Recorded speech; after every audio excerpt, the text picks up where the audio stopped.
It is a very shocking revelation that's come about, and this is a crackdown that took place across the state. We're talking about Pizza Hut outlets and Domino outlets. We're talking about not just those two, but also other pizza outlets that were in fact raided. Major violations were flagged, with food inspections found that the ovens were rusty, the oil that was being used again and again beyond limits, unclean kitchens, expired licenses, and improper storage facilities.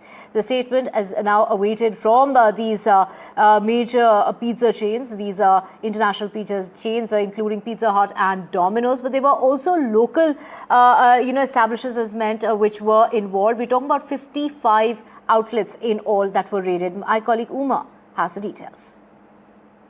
So the Telangana Food Safety Department has actually raided about 55 pizza outlets. These are very prominent outlets. Out of them, as you mentioned, 18 of them belong to the Pizza Hut, and 16 of them to the Domino's, and 21 others to other private enterprises which are running these kind of outlets. And these the Pizza Huts, out of them, what I must point out is that 8 out of the 18 Pizza Huts were found to be violating, 10 out of the 16 Domino's found to be violating, and 6 out of the 21 found to be violating. And these have been issued notices now by the Food Safety Commissioner. 3 things have happened.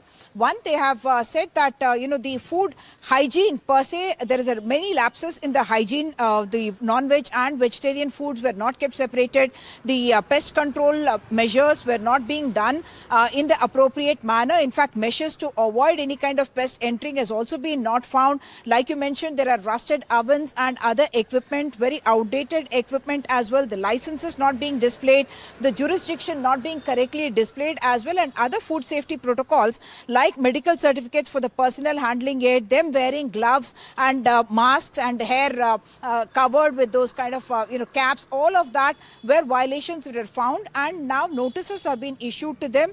The unsafe food was thrown away, and of course samples were taken to be sent into the labs as well. This is of course also a warning to several other outlets, and not just pizza or fast food outlets and bakeries, but also other kinds of outlets, because this is an ongoing process that the Food Safety Commissioner's team has been indulging in, and finding that violations are happening in not just in these kind of pizza outlets or bakery outlets, but also in biryani outlets and others. And therefore the administration taking a stringent view of all these kind of food safety violations that are happening. Back to you.